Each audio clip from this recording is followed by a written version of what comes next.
देखो, मैं तो सरकार में हूँ और संगठन के रूप में मैं यही कह सकता हूँ कि प्रतिभा सिंह जी ने अच्छा काम कार्य किया है।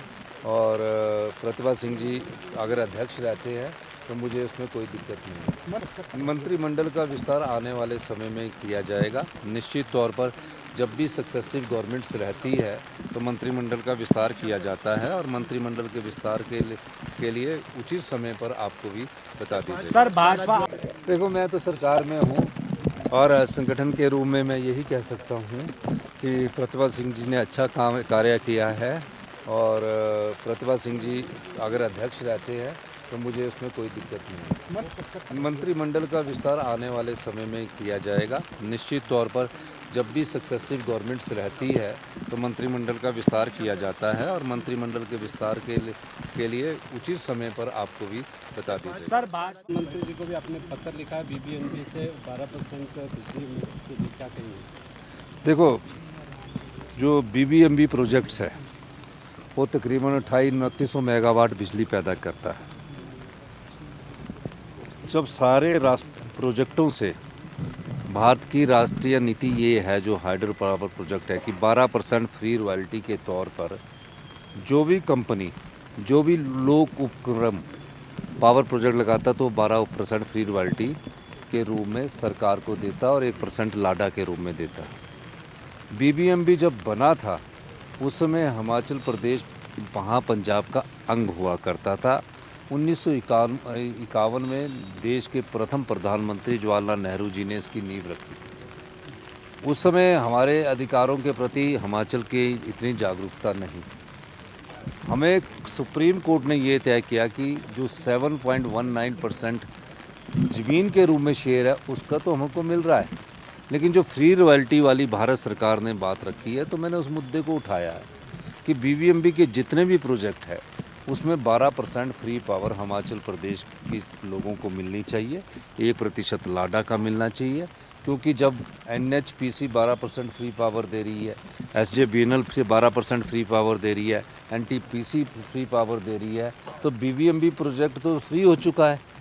उस प्रोजेक्ट में अब जो रॉ मटेरियल पानी के रूप में बीबीएमबी यूज़ कर रहा है तो उन्हें इतना तो सोचना चाहिए कि 12% फ्री पावर हमें मिलनी चाहिए, जो कि नेशनल पॉलिसी है।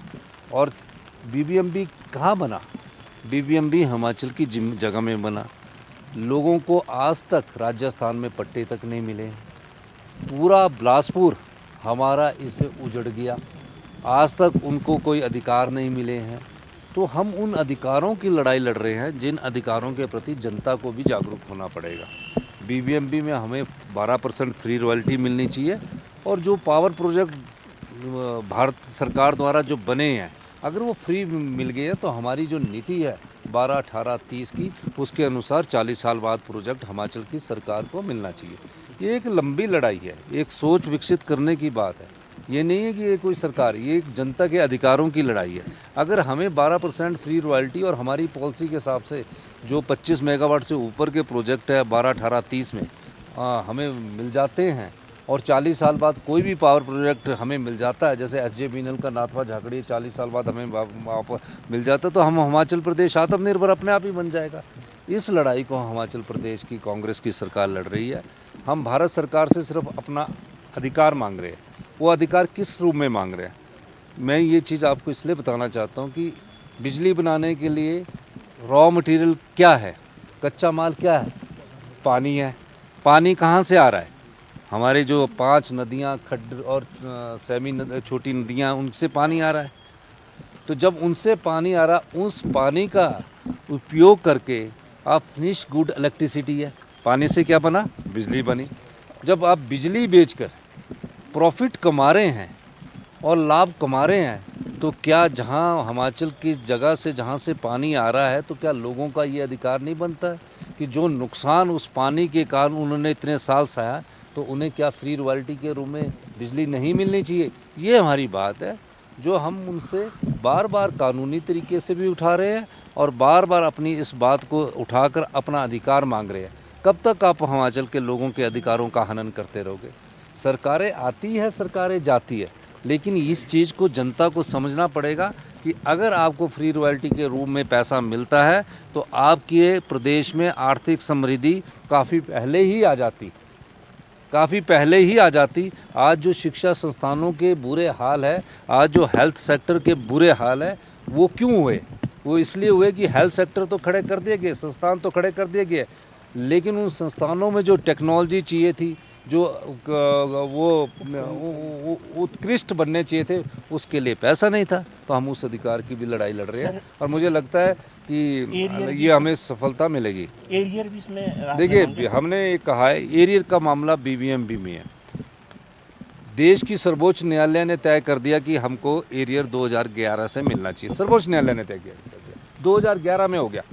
बीबीएमबी का जो एरियर था, जो लैंड के जो हमारी लैंड 7.19% के जो हिस्सा था, मिलना चाहिए। आज 14 साल बाद भी वो एरियर देने में कभी हरियाणा पंगे अड़ा देता वार्ड में, कभी पंजाब करता, पर पंजाब ने एफिडेविट दे दिया था।